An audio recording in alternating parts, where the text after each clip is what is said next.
Will the House please come to order and members kindly take their seats? We are gaveling back in after a recess and we are starting with our action calendar. With that, we will start with House Bill 953, which is an act relating to approval of an amendment to the charter of the town of Patton. Please listen to the third reading of the bill. H 953, an act relating to approval of an amendment to the charter of the town of Panton. The question is, shall the bill pass? Are you ready for the question? If so, all those in favor, please say aye. Aye. All those opposed, please say nay. The ayes appear to have it. The ayes do have it, and you have passed the bill. Now we'll take up Senate Bill 325, which is an act relating to regional planning and Act 250 tier jurisdiction. Prior to third reading, the member from Lowell, Representative Higley, offers an amendment that is printed in today's calendar. Member from Lowell. Thank you, Madam Speaker. Madam Speaker, you can find my amendment on page 2475 of today's calendar.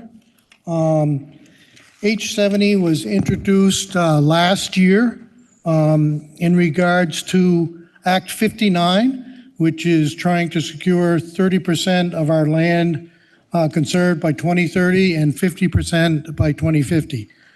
Madam Speaker, last year, through the Rural Caucus, as well as the Vermont Farm Bureau, the Vermont Forest Products Association, professional loggers, in discussion with them, they considered the opportunity for H70 to be a good one in the sense of including roughly 2.5 million acres of current use land, which is land that is in production for forestry and agriculture in a total benefit way to Vermont. This is in regards to currently there's about 5.9 million acres of actual forest land. And from what the study has included so far under Act 59 in regards to conserved land, there's roughly 1.6 million acres currently conserved, or right around 27%. So again, by including the 2.5 roughly acres of current use, this would bring us to our 50 by 50 goal right off. I know in discussions it's been talked about, well, if we do that, is there going to be any more opportunity for folks to conserve land, whether it's land trusts or whatever? This will not be the case at all. And again, I think it's a concern for me when talking with the chair of the committee this year for the first time, that there's a philosophical difference of all of this acreage, whether it's 50% of Vermont's total land acreage being conserved in perpetuity forever, is a real concern for me. First of all, land that is conserved like that, somebody has to manage it. Somebody has to observe what's happening on this land, because these easements that are perpetuated in a conservation easement a lot of times require a lot of different things to be looked after. Again, a concern that I have, even as a lister in my town, I had a conservation easement come through on a property that would not allow mining of any type. Well, this particular property, believe it or not, was already had the mining rights reserved by another group, and they'd been paying on them. There was a value to that. They'd been paying taxes on them. And when I reached out to the group that was conserving this acreage, I asked what the issue was. Why could you do this? They said that they didn't believe the other group would take out an option on this, and if they did, they would beat them in court. So again, that's just one example of some conservation easements on a piece of property that has some concerns for me. Madam Speaker, last year, the Rural Caucus reached out to you and tried to get some testimony in committee. It never happened. I reached out to you as well. Fortunately, this year, we did reach out to you again, and we had some great testimony the week before crossover. We had individuals from the Forest Products Association. We had a member here in our chamber who's an environmentalist and logger. We had the past Deputy Commissioner of Forest Parks and Recs who testified. And we also had a member from the Vermont Realtors Association.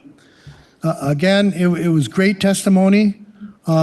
We've had a number of people, maybe even some of you in the chamber here have recently been reached out by many rural constituents in regards to what this means.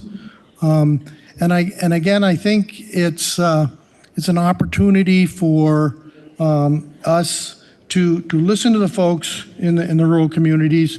Even the letters that I read yesterday, you might have heard me mention one town had mentioned Act 59 in particular. So again, the consideration is out there for what that means to tie up in perpetuity forever 50% of our land. Again, I can't imagine that that's good, and I had the number of folks that did testify in that regard, how whether it's for managed forest land, for wildlife, the forest products industry, agriculture, you name it. So again, Madam Speaker, this is an important amendment to this bill.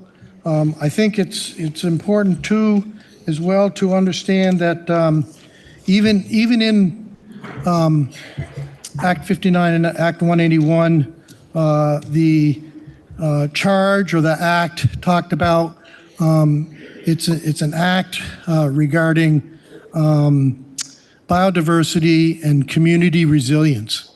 Both of them had that in their charge. So again, Madam Speaker, I hope folks can understand how important it is to the rural community and that members can support the amendment.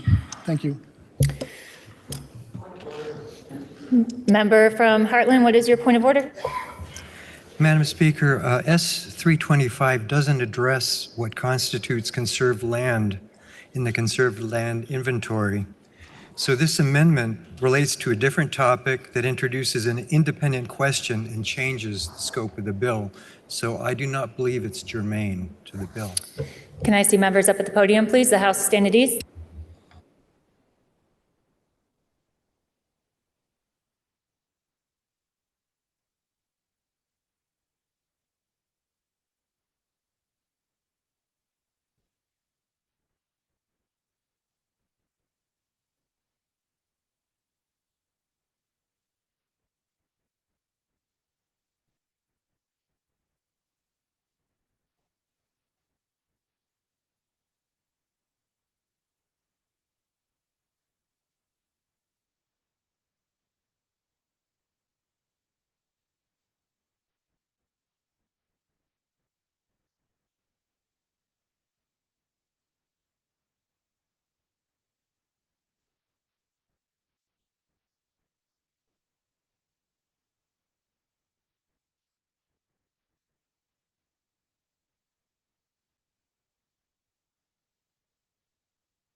Will the House please come to order and members kindly take their seats?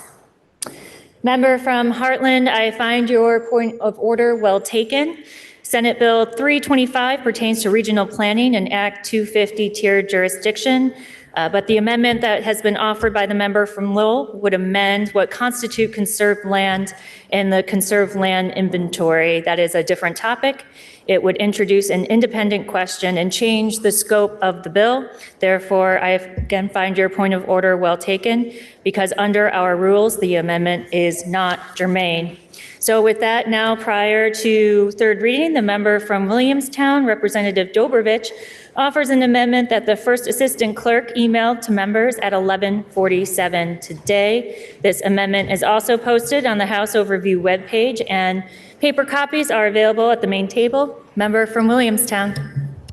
Thank you, Madam Speaker. My amendment today is mostly the same as the one I presented yesterday.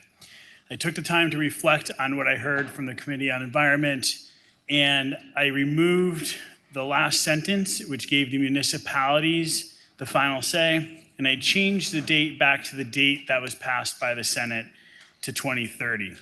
And what I've presented today is this piece was in the original bill that came over from the Senate that was voted to come across on the floor of the Senate. Those are the only changes. And I did this because, again, by increasing the number of communities that benefit from the interim housing exemptions, we can focus on near-term housing growth in more areas that are already developed and can continue to encourage home building in dense areas, including in rural Vermont. Thank you. Member from Middlebury. Thank you, Madam Speaker.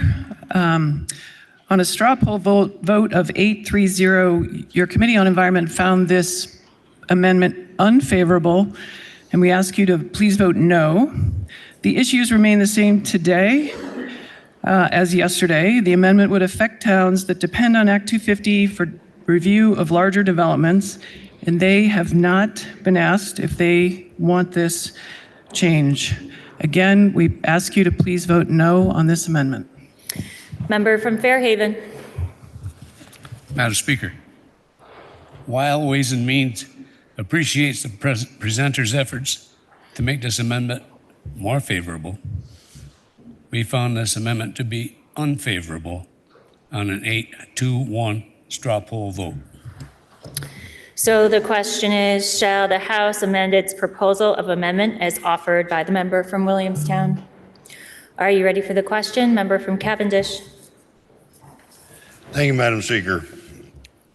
Once again, yesterday I supported this amendment. Today I do as well. My town is one of the ones that would be affected by this, that could help us to build housing.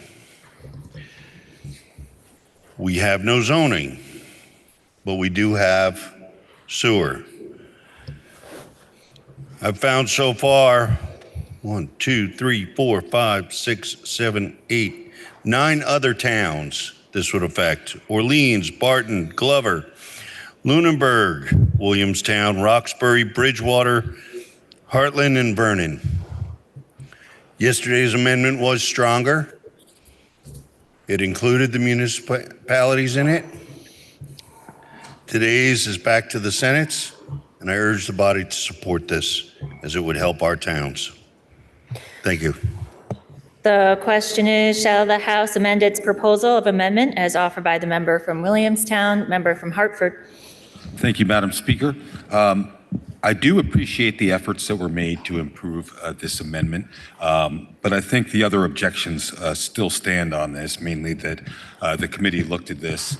It was part of the bill that came over from the Senate, and it was removed, and then the bill was passed out of the Environment Committee unanimously. But I also think a bigger concern is that you've got these towns where if the development comes in, they've been relying on Act 250 for 50 years to review these plans. And now we would have a situation where up to these, these units of housing could be built without any permitting. And I think it would, I think a lot of municipal planners, towns would be surprised to realize that there would be these size of projects being built without any Act 250 review. So I would ask that the body vote no on this amendment. The question is, shall the House amend its proposal of amendment as offered by the member from Williamstown? Are you ready for the question? If so, all those in favor, please say aye. Aye. All those opposed, please say nay. Nay. The nays appear to have it. The nays do have it, and you have declined to amend the House proposal of amendment.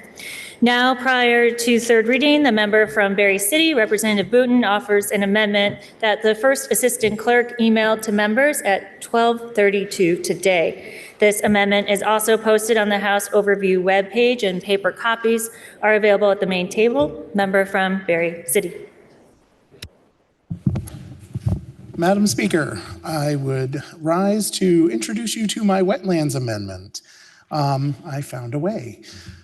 This wetlands amendment I have been working on for some time. This amendment is narrow.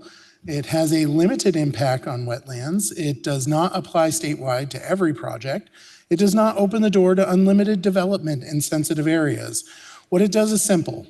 For housing projects that already qualify for interim housing exemptions in this bill, it accepts the current mapped wetlands as the baseline and allows Class 2 wetland buffers to be 25 feet.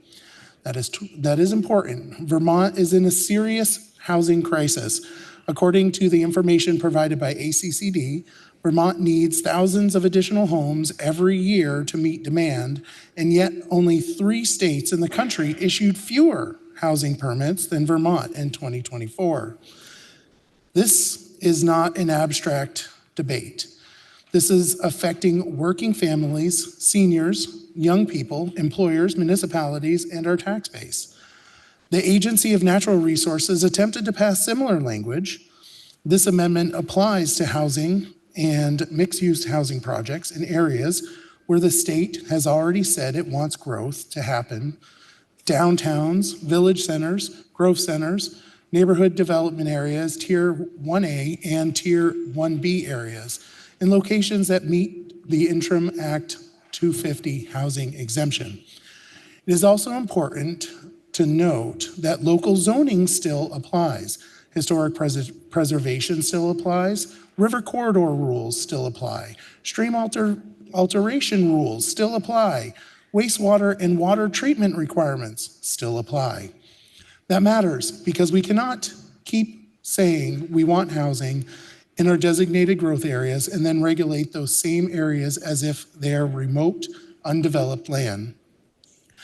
This amendment changes the buffer for Class 2 wetlands to 25 feet within those targeted areas, and it also accepts the mapped wetlands. That is an important point. I'm not asking the body to ignore wetlands. I'm not asking the body to pretend wetlands do not exist. The amendment accepts the Vermont Significant Wetlands Inventory maps and uses those maps as regulatory baseline for those housing projects. A&R has defended that approach. They explained that the state has invested in improving those maps, that the maps are being updated using better methodology, and that relying on mapped wetlands gives applicants, municipalities, and the public more certainty. That matters right now. Wetland delineation can only reliably happen during parts of the year. Developers are often told to delineate first and design second. That can mean months of delay before a housing project can even move forward. We talk all the time in this chamber about affordability. We talk about property taxes. We talk about young people leaving Vermont. We talk about the need to grow our grand lists. But at some point, those conversations have to turn into actual decisions. This amendment is one of those decisions. In defending similar language, A&R made another important point. Allowing housing and protecting wetlands are not mutually exclusive. Most wetlands in Vermont remain fully protected, including Class 1 wetlands and Class 2 wetlands. outside these designated growth areas. This change is limited to a small portion of the state where they are trying to concentrate growth. That is the whole point of smart growth. We should be encouraging housing where infrastructure already exists, where municipalities are prepared for growth, and where development helps reduce pressure on farms, forests, and rural land. If we do not build in places like Berry City, then what are we actually doing? This amendment is not anti-environment, it's pro-housing, pro-smart growth, and pro-common sense. I would be remiss if I did not add this little fact concerning wetlands loss. The most recent report regarding wetlands says that we lost 0.82% of an acre, but yet conserved 135 acres in 2024. Madam Speaker, we cannot solve Vermont's housing crisis by saying yes in theory and no in practice. With that, I appreciate the offer that you and the member from Middlebury to sit down and try to find a path forward. And due to that, I ask the leave of the House to withdraw my amendment. Absent objection, leave is granted. Please listen to the third reading of the bill.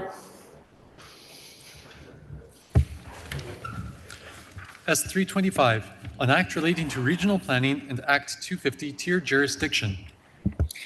The question is, shall the bill pass in concurrence with proposal of amendment? Are you ready for the question? Member from Essex Junction. Madam Speaker, Act 181 and S.325 tackle the largest land use reform our state has attempted since the inception of Act 250. I would like to thank the committees that have worked on these issues and also thank the body for supporting the passage of S.325 and the many Vermonters that have weighed in showing both support and concerns. It is clear that we needed to slow down and all voices are part of the conversation, including rural communities, and to ensure that we have endorsed a process to do that in a meaningful way. I do want to add the historical perspective which has been left out of this conversation. The framework for Act 181 came from a decade of work that included thousands of Vermonters over the years, from public hearings to working groups to statewide surveys to witness testimony to public comments. The voices included citizens from every corner of the state, housing developers, towns and cities, farmers, historic preservationists, regional planners, the chambers of commerce, environmental and forestry representatives, municipal officials, and the administration itself, including the Vermont State Office of Racial Equity, the Agency of Natural Resources, and the Natural Resources Board. All of that input led to legislative land use reform to accelerate housing while upholding the values of a healthy environment, including our working lands. And it was always important that the details would need to be worked out in a way that worked for our communities. We saw how that process did not roll out in the way we intended, and we are making corrections now. Let's strive to get the details right, acknowledge that there are many important voices to bring to this crucial conversation. Let's move forward understanding that we have common values, which are housing, maintaining our working lands, and protecting our environment. I look forward to voting yes and moving this policy forward. The question is, shall the bill pass in concurrence with proposal of amendment? Are you ready for the question? If so, all those in favor, please say aye. Aye. All those opposed, please say nay. The ayes appear to have it. The ayes do have it, and you have passed the bill in concurrence with proposal of amendment. Members, now we'll take up Senate Bill 208, which is an act relating to standards for law enforcement identification. Member from Essex Junction. Madam Speaker, I move that S.208 be delayed 2 legislative days. The member from Essex Junction moves that we postpone action on Senate Bill 208 for 2 legislative days. Are you ready for the question? If so, All those in favor, please say aye. Aye. All those opposed, please say nay. The ayes appear to have it. The ayes do have it, and you have postponed action on Senate Bill 208 until next Tuesday. Now we'll turn to Senate Bill 209, which is an act relating to prohibiting civil arrests in sensitive locations. The bill was referred to the Committee on Judiciary, which recommends that the House propose to the Senate to amend the bill as printed in today's calendar. The member from Brattleboro, Representative Goodnow, will speak for the committee. Please listen to the second reading of the bill. S.209, an act relating to prohibiting civil arrest in sensitive locations. Member from Brattleboro. S.209 amends the civil arrest prohibition statute found in 12 VSA 3577. Current law in Vermont protects a person from being subject to a civil arrest while traveling to, entering, remaining at, or returning from a court proceeding. S.209 amends the statute to add more locations where a person is protected from a civil arrest. Madam Speaker, while this bill relates to any type of civil arrest in Vermont, for example, common law civil arrests, while antiquated, are not prohibited in our state, much of the discussion related to this bill has rightly focused on federal immigration enforcement. Given that, I want to take a moment to remind the body about the difference between criminal and civil immigration violations and arrest warrants as they relate to S.209. Under Title 8 of the U.S. Code, there are both civil and criminal immigration violations. Depending on the violation, federal authorities can obtain a warrant to arrest or detain an individual. Immigration civil arrest warrants are administrative warrants signed by an immigration officer, not a judge. They are issued for civil violations of immigration law. They do not grant authority for agents to enter private residences or non-public areas of a business without consent. These warrants deal exclusively with civil immigration offenses, which are administrative violations handled by immigration courts, resulting in penalties like deportation rather than criminal penalties like imprisonment.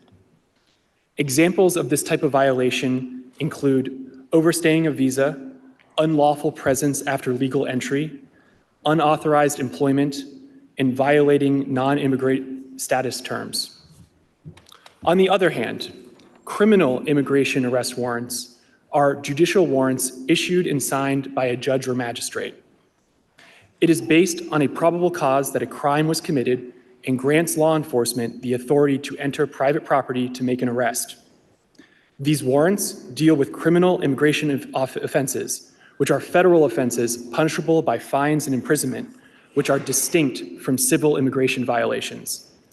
Examples of this type of criminal violation include illegal entry, illegal re-entry after deportation, marriage fraud, document fraud, and specific crimes of violence. S.209 relates solely to those individuals alleged to have committed civil violations and would be subject to a civil arrest warrant, and would protect those individuals in sensitive locations where essential services or rights are provided. The bill is unconcerned with those who are suspected of having committed an immigration, federal, or state criminal law, and would not in any way restrict the execution of a criminal judicial warrant. Madam Speaker, S.209 deals with a core feature of Vermont's inherent sovereignty, ensuring its essential government services, its hospitals, schools, and social services can operate and be accessed by residents without disruption posed by civil arrests, and to counter the chilling effect caused by immigration enforcement activities that prevent Vermonters from accessing those state benefits and services. Moving to the bill itself, Section 1 on page 2477 of today's calendar would amend 12 VSA 3577C1 to create two new subsections.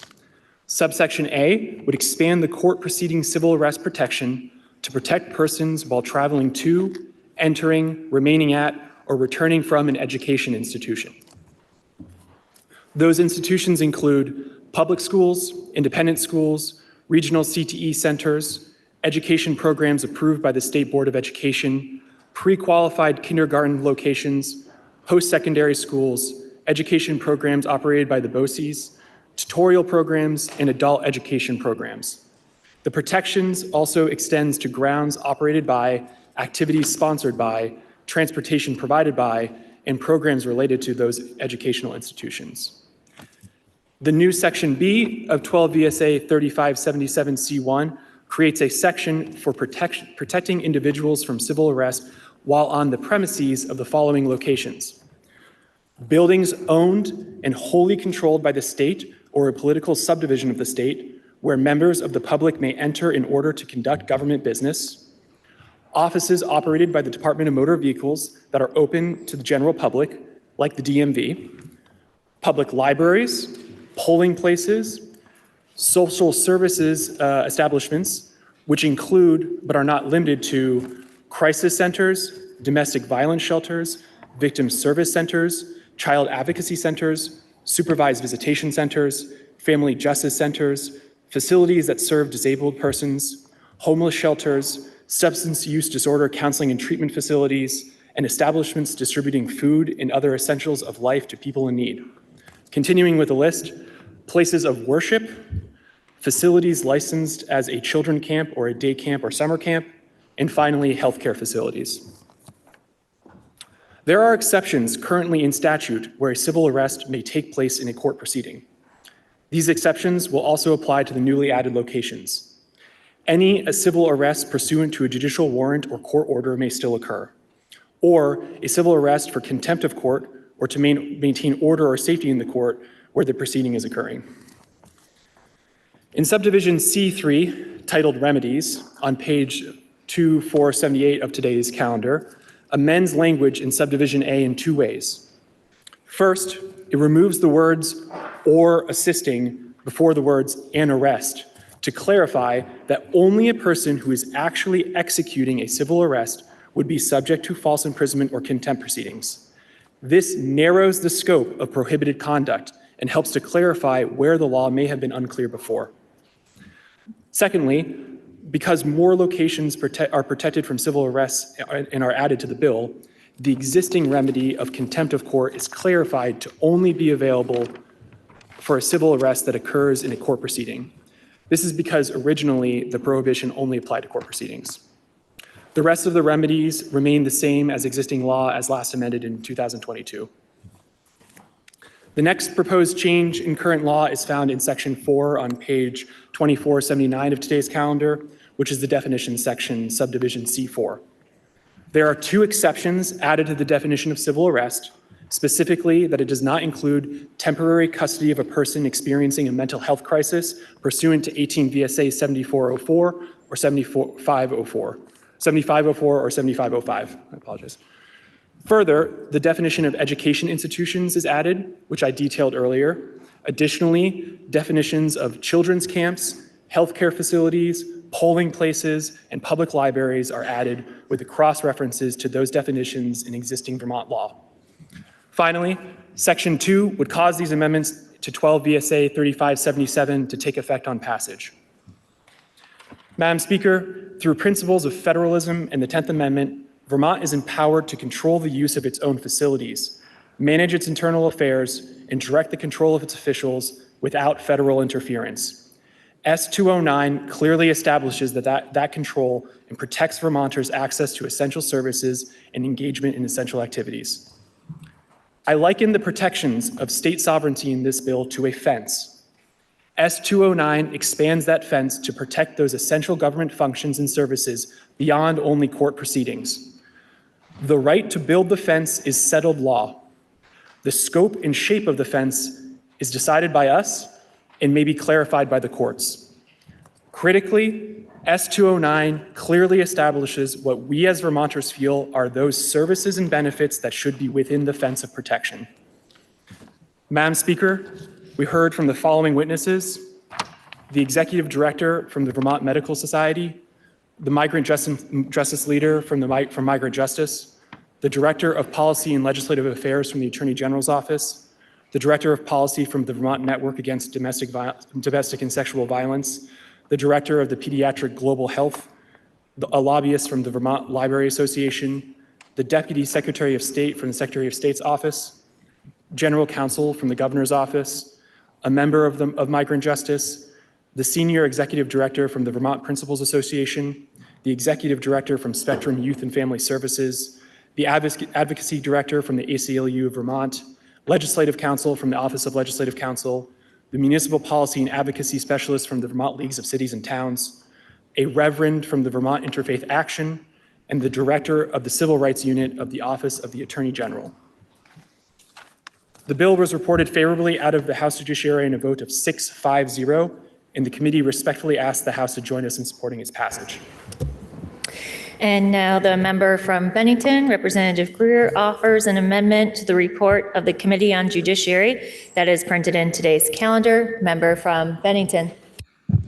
Thank you, Madam Speaker. The amendment is on page 2480 of the House calendar. If you would like to follow along very briefly, I'm going to use the draft number 1.3. But I offer this amendment today because Vermonters are witnessing a federal administration that is pushing immigration enforcement to the maximum in ways that are undermining due process rights and public safety simultaneously.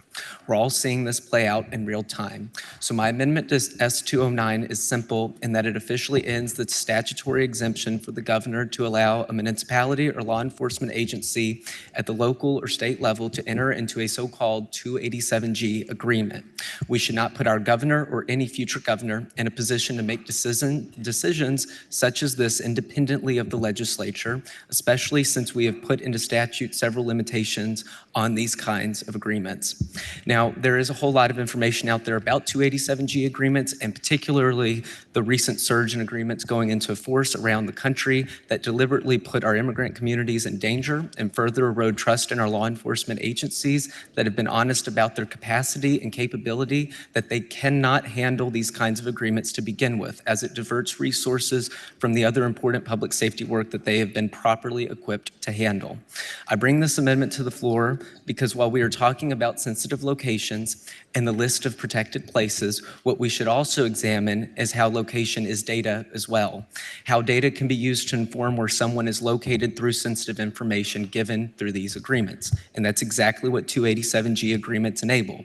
Local police departments and agencies forced to give their data to federal authorities for the purpose of using immigration status to make discriminatory decisions on how to apprehend someone based on the several different models that the 287G program enables, one of which has been severely limited due to its constitutional violations as decided by the United States Supreme Court last year. In many cases, people who have been apprehended have been United States citizens and legal residents with proper documentation. So this goes beyond a particular population and has a broader effect on Vermonters at large.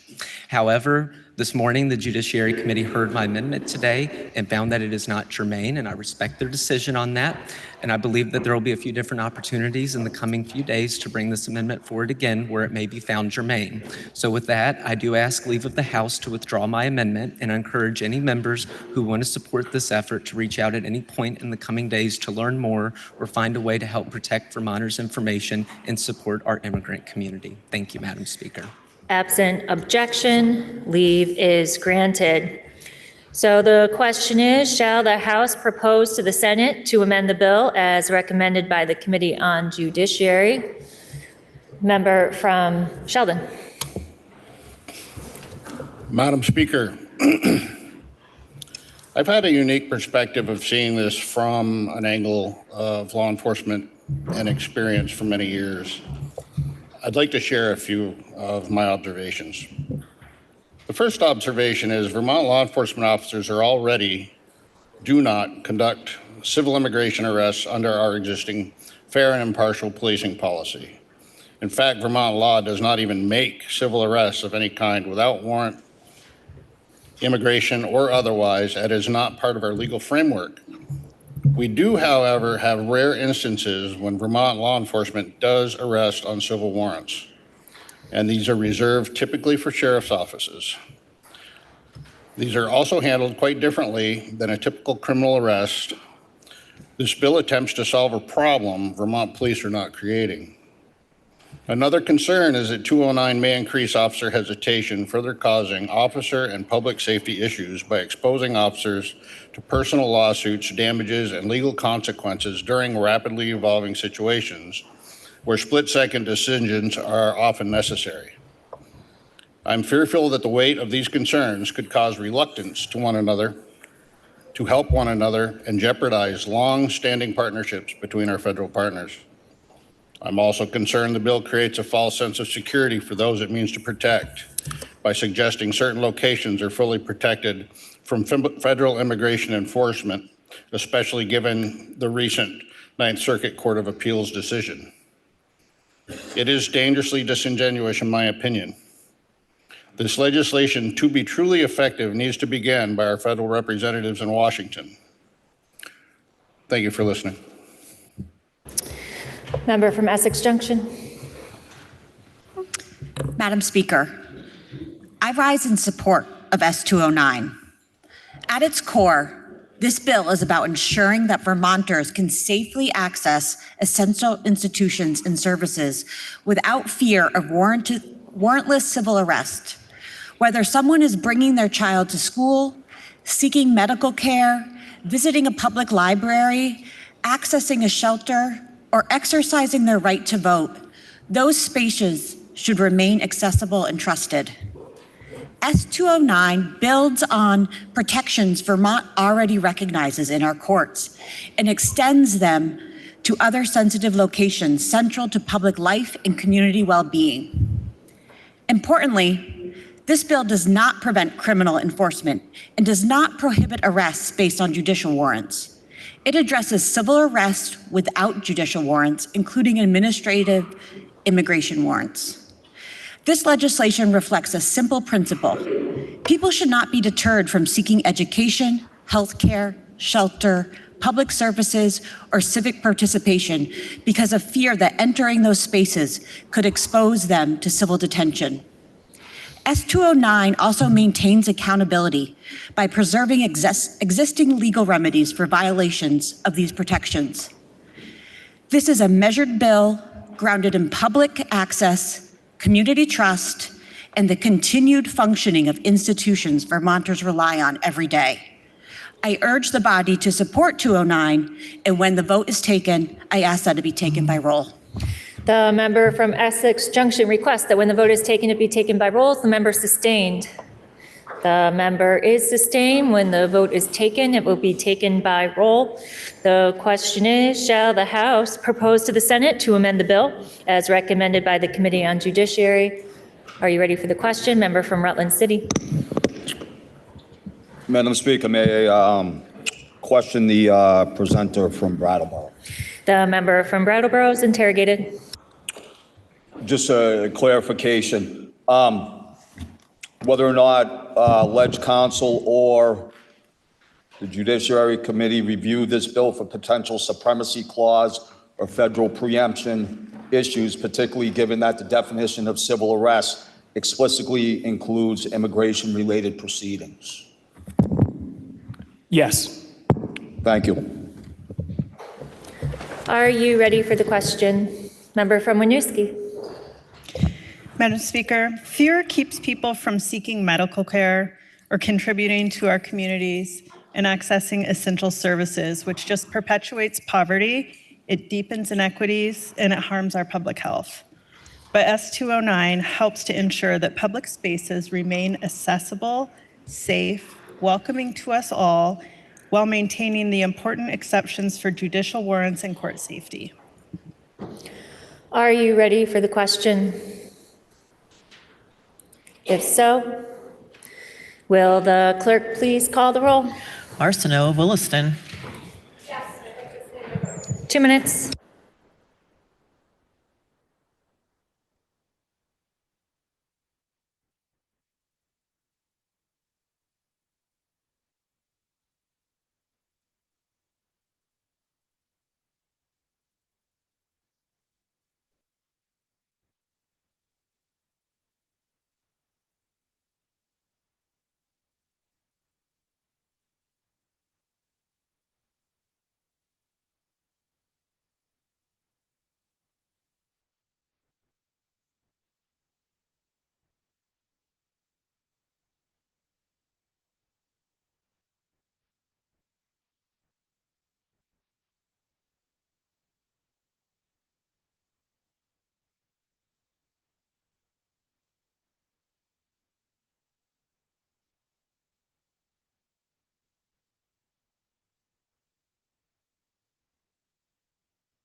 Will the House please come to order?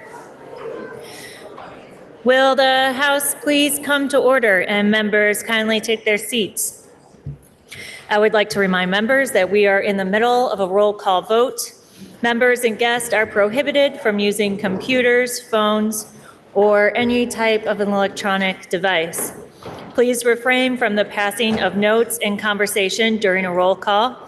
And when the clerk calls your name, please answer in a loud and clear voice so the clerk can accurately record your votes. The question is, shall the House propose to the Senate to amend the bill as recommended by the Committee on Judiciary? Will the clerk please continue to call the roll? Austin of Colchester. Bailey of Hyde Park. Bartholomew of Heartland. Bartley of Fairfax. Rebecca Winooski. Byron of Virgins. Bishop of Colchester. Black of Essex. Bloomley of Burlington. Boslin of Westminster. Bosch of Clarendon. Newtonbury City. Boyden of Cambridge. Brady of Williston. Brannigan of Georgia. Brigham of St. Albans Town. Brown of Richmond. Burdett of West Rutland. Burke of Brattleboro. Burkhardt of South Burlington. Burrows of West Windsor. Burdick Cabot. Campbell of St. Johnsbury. Canfield of Fairhaven. Caris Duncan of Whitingham. Casey Montpelier. Casey of Hubbardton. Chapin of East Montpelier. Charlton of Chester. Christie of Hartford. Chena of Burlington. Coffin of Cavendish. Cole of Hartford. Conlon of Cornwall. Cooper of Pownell. Corcoran of Bennington. Critchlow of Colchester.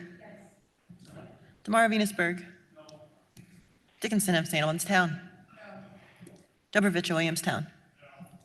Dodge of Essex. Dolan of Essex Junction. Dolgan of St. Johnsbury. Donahue of Northfield. Duke of Burlington. Durfee of Shaftesbury. Eastus of Guilford. Emmons of Springfield. Feltus of Linden. Gilfetti of Berrytown.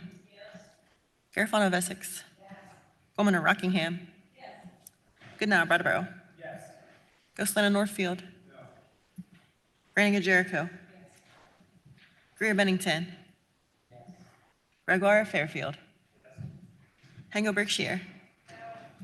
Harpel of Glover. Harvey of Castleton. Hedrick of Burlington. Higley of Lowell. Holcomb of Norwich. Hooper of Randolph. Houghton of Essex Junction. Howard of Rutland City. Howland of Rutland Town. Hoyt of Hartford. Hunter Manchester. James of Manchester. Kosenska Burke. Keyser of Rutland City.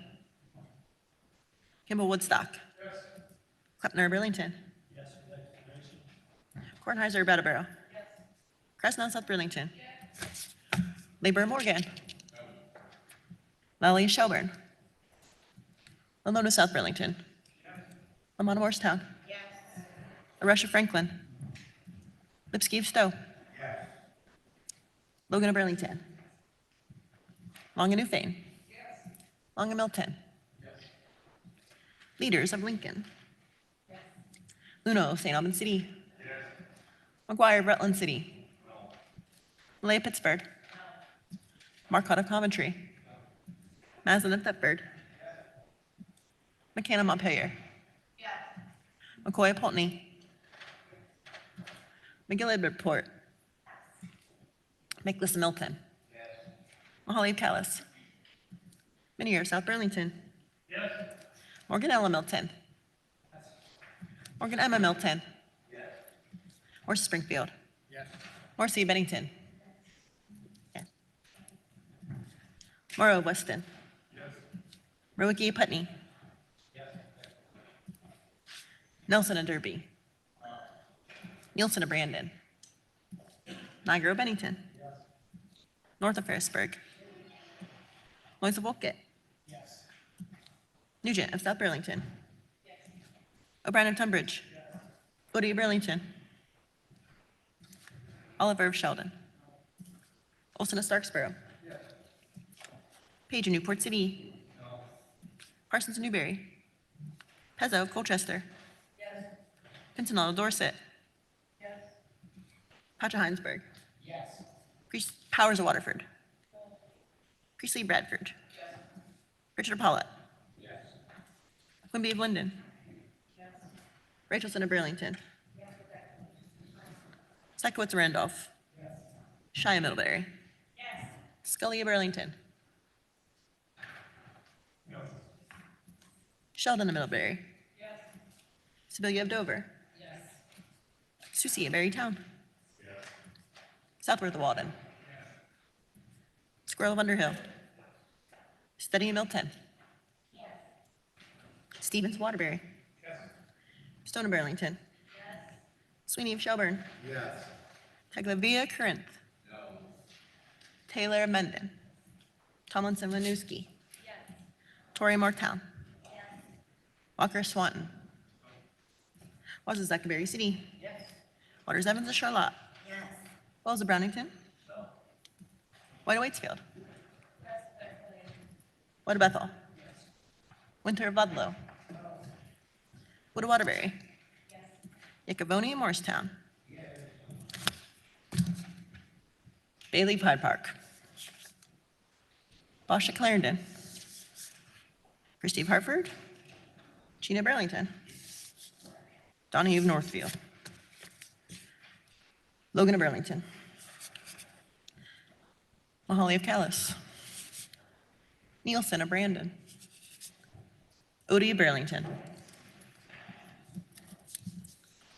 Parsons of Newberry. And Taylor Mendon. For purpose of explanation, member from Williston. I was proud to vote yes on S.209. This bill is an example of Vermont exercising our constitutional right as a state to protect core governmental services. We're drawing a line around these vital services and the locations at which they are accessed. Given the unfortunate and unlawful actions of ICE on behalf of the federal government, I'm confident that we not only have the right to take this step, we have a responsibility to do so. Member from Manchester. Madam Speaker, by passing S.209, we take a small step to protect all Vermonters' access to important places in our communities, places like schools, childcare centers, and libraries, where they might be accessing services for themselves or for an elderly parent or for their children. Just as important, S.209 would keep these institutions free from fear and disruption for anyone, for you, for me, for every Vermonter who might happen to be there on any given day. I was glad to vote yes. Member from Burlington. When parents are afraid to send their children to school, it harms those children, those parents, the other children in the school, and the community as a whole. Fearing civil arrest in a place of worship is a profound violation of our fundamental freedom of religion. This bill restores the sanctity of our schools and our churches. Member from Putney.